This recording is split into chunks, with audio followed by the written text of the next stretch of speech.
Сандық сипаттама есебі. Мынадай есепте мәтіндік есеп түрінде берілген масштабтың есебі берілсе, мұқият мәтінді оқимыз, не беріліп тұр, нені табу керек. Енді былай дейді, Алматы мен Тараздың арақашықтығы, шын өмірдегі арақашықтығы белгілі 490 км екен.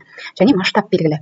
Біз білеміз, масштабтың формуласы тең болады сызбадағы өлшемді кітаптағы немесе картадағы өлшемді шын өмірдегі, мысалы 490 км деген ол шын өмірдегі мәніне қатынасына тең, яғни кішкентай санды үлкен санға бөлеміз. Масштаб дегеніміз сол, міне мұнда да бірді кішкентай санды біз бөліп жатырмыз үлкен 4 миллион деген санға.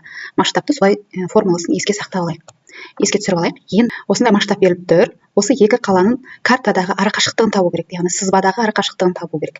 Бірінші мынаны бөлуді осындай бөлшек түрінде, қатынас түрінде жазып алатын болсақ, осы тең бізде сызбадағы, яғни картадағы өлшемі бізде белгісіз, оны x дейміз де, оны 490-ға бөлеміз. Бұл жерде енді километрді көбіне сантиметрге айналдырып жатамыз, иә.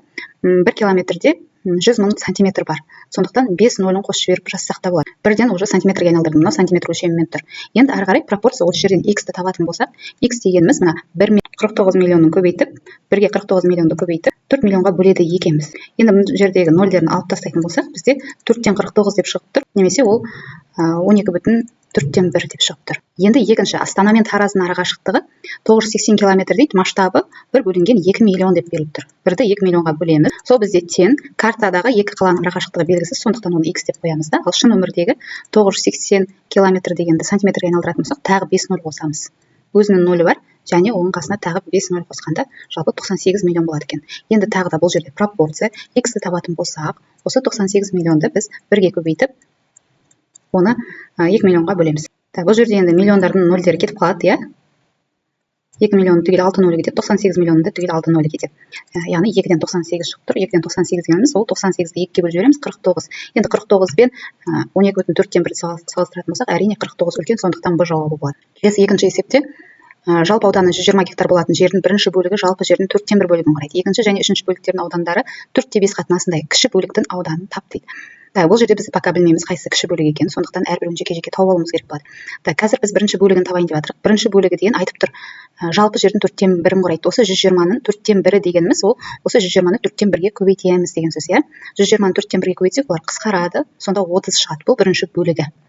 Енді екінші бөлігі 4-тің қатынасындай болып тұр, иә, мынау екінші бөлік деп тұрғанымыз. Мынау 5-тің қатынасы, ол 3-ке тең болып тұр. 4x, мынау 5x болып тұр. Енді қараңыздар, бірінші бөлік 30 болды, иә. Енді былай дейді, екінші және үшінші бөліктердің аудандары 4-те 5 қатынасындай. Яғни 120-дан мына бірінші бөлікті алып тастадық қой, 90 болып қалды, иә. Осы 90, мына екі қатынастың 4 пен 5-тің қатынасына бөлеміз. Екеуінің қосындысының қатынасына бөлеміз. Сонда әрбір бір қатынастың өзі 10-ға тең болып тұр. Сонда 4x деп тұрғанымыз, x-ті тауып жатырық, иә. Яғни бір қатынасын таптық. Бір қатынасы 10-ға тең болып тұр. Енді сол 4-ті осы 10-ға көбейтіп жіберетін болсақ, 4-ті 10-ға көбейтіп жіберетін болсақ, ол бізде 40 болады. Енді үшіншісі бізде 5-ті осы бір қатынасы 10-ға тең болды ғой, яғни x-і. Бұл 50 болып шығып тұр. Сонда қараңыздар, мынау бірінші бөлігіміз 30 болып шықты. 4-тен 1-і, яғни 30-ға тең болды. Екінші бөлігіміз 40-қа тең болды. Үшінші бөлігіміз 50-ге тең болып тұр. Осының ішіндегі ең кіші бөліктің ауданы дейді. Кіші бөлігі ол бізде 30. Енді келесі екіншісінің оң жақ бөлігін қарайық. Жалпы ауданы 90 гектар болатын жердің бірінші бөлігін жалпы жердің 3-тен 1-ін құрайды дейді. 90-ды 1-ден 3-тен 1-ге көбейтетін болсақ, бұл бізде бірінші бөлігі. Екеуі қысқарады, сонда бұл да бірінші бөлігі 30-ға тең болып тұр. Енді осы 90-нан осы бірінші бөлігін алып тастаймыз, барлығынан бірінші бөлікті алып тастаймыз, сонда бізде 60 болады. Қалғаны 60 болып тұр, 60 гектар. Енді осы 60 гектарды мына екі қатынас беріліп тұр ғой, мынау екінші қатынастікі, мынау үшінші бөліктікі. Қатынастікі емес, екінші бөліктікі және үшінші бөліктікі, 7 мен 5 қатынасы деген. Сол 60-ты бөлеміз қазір 7 мен 5-тің қосындысына. Бұны x деп қарастыратын болсақ, яғни 60-ты біз 12-ге бөлеміз, иә. Сонда 5, бір қатынасымыз 5-ке тең болып тұр. Енді сонда екінші бөлігіміз бізде 7-ні, қатынасы 7-ге тең ғой. 7-ні міндетті түрде осы бір қатынастың өлшемін тауып алдық қой, 5-ке тең деп, соған көбейтіп жібереміз. Сонда 35 болады. Ал үшінші бөлігіміз 5-ті 5-ке көбейтіп жібереміз. Сонда 25 болады.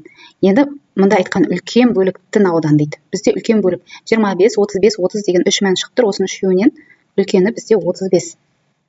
Мұнда сол жағында 30 болды ең кіші бөлік, мына оң жағында 35 ең үлкені болды. Екеуін салыстыратын болсақ 35 үлкен, яғни Б жауап болады. Келесі үшінші есепте таразының 0,4 метр иініне 9 кг жүк ілінсе, таразы тепе-теңдікте болу үшін 0,6 метр иініне қанша жүк іліну керек? Бұл жерде бұл пропорциямен шығарылатын есеп, иә. Осы 0,4 метрді біз 9 кг деп алатын болсақ, 0,6 метріміз ол бізде x болады. Осы жерде кәдімгі пропорция x-ті табамыз.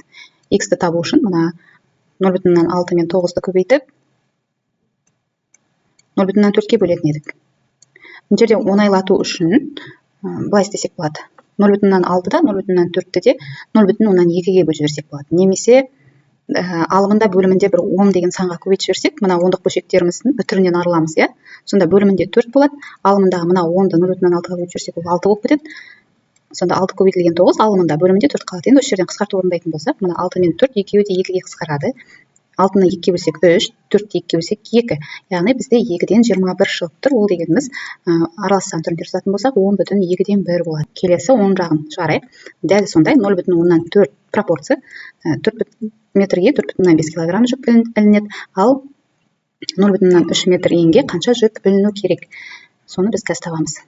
X-ті табу үшін тағы да 0,3 пен 4,5-ті көбейтіп 0,4-ке бөлеміз. Бұл жерде де жаңағындай алымында бөлімінде бірдей санға көбейте аламыз. Яғни мына ондық бөлшегіміз үтірсіз натурал сан түрінде жазылу үшін, өзімізге жеңіл болу үшін сөйтіп алсақ табылады. Яғни 0,3-ті 10-ға көбейтсек ол 3, көбейтілген 4,5 бөлімінде 4. Так. Тағы да 10-ға көбейтіп жіберуге болады. Немесе осылай да шығара берсек болады. Алымы сонда бізде 13,5 бөлімінде 4 шығып тұр, иә. Бұл жерде қараңыздар, мына екі жауапты салыстырамыз. 10-бірі көрініп тұр, иә, 10,2-ден 1 үлкен екен. Себебі 13,5-ті біз 4-ке бөлетін болса, ол 3,1 деген сан шығады. Сәйкесінше мына жауабын соңына дейін есептеп, нақты жауабын іздемей-ақ, уже мына жерден көрініп тұр, иә. 13,5 санын 4-ке бөлгенде ол бәрібір де мына 10 деген саннан кіші болатын. Келесі есепте Disney кинокомпаниясының бас директоры Айгердің жылдық табысы осындай $1 миллион болса, ол 182,4 миллион доллар табу үшін керек уақыт дейді. Бір жылда ол 45,6 миллион табады екен.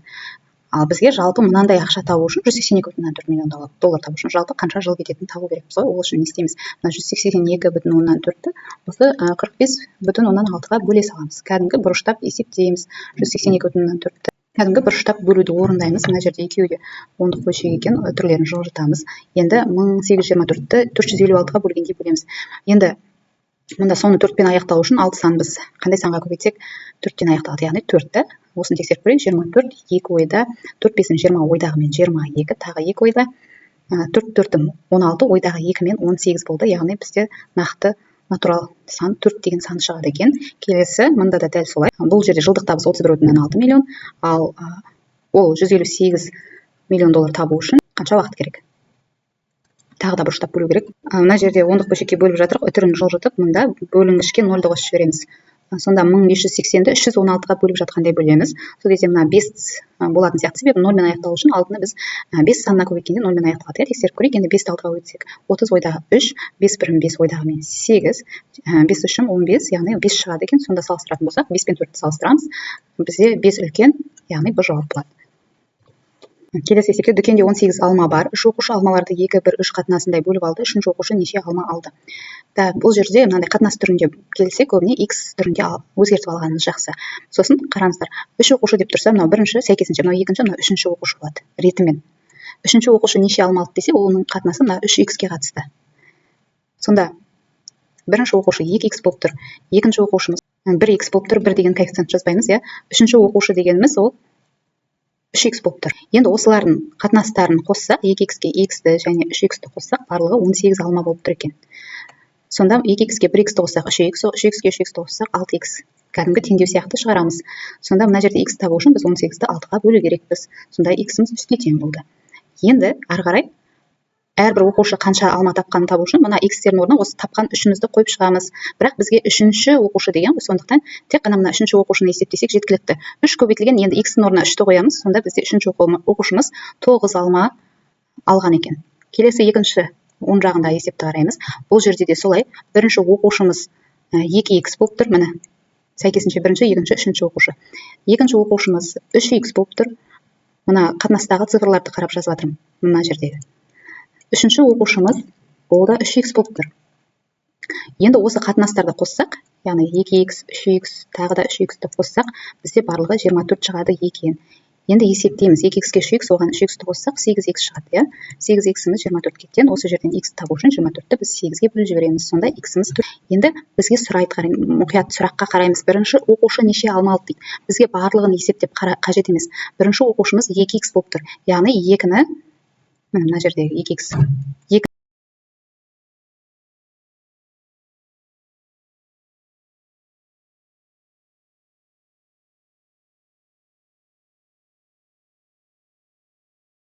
Келесі есепте белгілі бір жұмысты бірнеше жұмысшы 24 сағатта орындайды.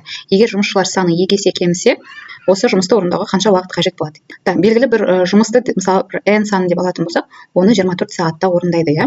Енді егер жұмысшылар саны 2 есе кемсе, дейді, яғни n бөлінген 2 болып кетсе, осы жұмысшылар саны басында n болды ғой, енді осыдан 2 есе кемсе, осы жұмысты орындауға қанша уақыт қажет болады? Мысалы, оны t деп белгілейік. Осы біз t-ны табу керекпіз. Енді бұл есепте 24 сағатта орындайды бірнеше жұмысшы. Егер олардың саны 2 есе кемейтін болса, жұмысшылар саны азайып кетті ғой. Онда жұмысты көбірек істеу керек болады, иә. Бұл жерде бұл пропорцияның қай түрі екенін анықтаймыз. Тура ма, әлде кері пропорция? Бұл жерде кері пропорция болады, себебі жұмысшылар саны кемігенімен олардың уақыты ұзарады, иә, уақыты көбейеді. Сондықтан мына n-ді 24-ке көбейтеміз, ал n бөлінген 2-ні t-ға көбейтеміз. Яғни мына жерде t көбейтілген n бөлінген 2, ол тең болады 24 көбейтілген n-ға. Осыдан t-ны табатын болсақ, t деп тұрғанымыз 24 көбейтілген n-ді бөлеміз n бөлінген 2-ге. Яғни мына жерде t белгісіз, осы t-ны тауып жатырмыз. Енді мына бөлуді көбейтуге айналдырып жіберетін болсақ, 24 көбейтілген n, мына бөлу n бөлінген 2 дегенді көбейтуге айналдыратын болсақ, мына кері бөлшек болып кері санға айналады. Сонда мына n мен n қысқарады. Сонда бізде 24 көбейтілген 2, яғни 48 деген жауап шығады. Сонда уақыты бізде 48 болып тұр. 48 сағат болып тұр. Жұмысшылар азайды, бірақ істейтін жұмысы көбейді. Енді екінші жағында былай, белгілі бір жұмысты бірнеше жұмысшы, яғни n болса, ол 36 сағатта орындайды. Егер жұмысшылар саны 3 есе артса, яғни 3 көбейтілген n болса, онда орындауға қанша уақыт кетеді дейді. Бұл жерде тағы да бұл кері пропорция, яғни жұмысшылар саны артса, онда уақытымыз бізде артпайды, уақытымыз керісінше кемейді. Сондықтан бұл кері пропорция болады. Кері пропорцияда былай көбейтілетін еді. Осы жерден t дегеніміз 3n-ға көбейтіледі, ал сол тең болады мына 36 мен n-нің көбейтіндісіне. Осы жерден t-ны табамыз. T-ны табу үшін бөліп жібереміз, яғни бірден бөлшек түрінде жазуға болады. 36 көбейтілген n-ді 3n-ға бөлеміз. Сонда мына n мен n қысқарады, яғни n-дер бізде қысқарып кету керек, тек сан қалу керек қой. Мына 36 мен 3 қысқарады, сонда 12 болады, яғни t тең 12 деп шығып тұр. Неғұрлым жұмысшы саны көбейгенде олар тез жұмысты бітіреді. Сондықтан бұл да 12 сағат болып шығып тұр. Енді 48 бен 12-ні салыстыратын болсақ, әрине 48 үлкен, яғни А жауап болады. Келесі есепте 5 км қашықтық 10 см кесіндімен сызылатын картаның масштабы дейді. Бірінші өлшемдерін бірдей өлшемге келтіреміз. Мұнда километр, мұнда сантиметр деп тұр. Кіші өлшемге келтіреміз.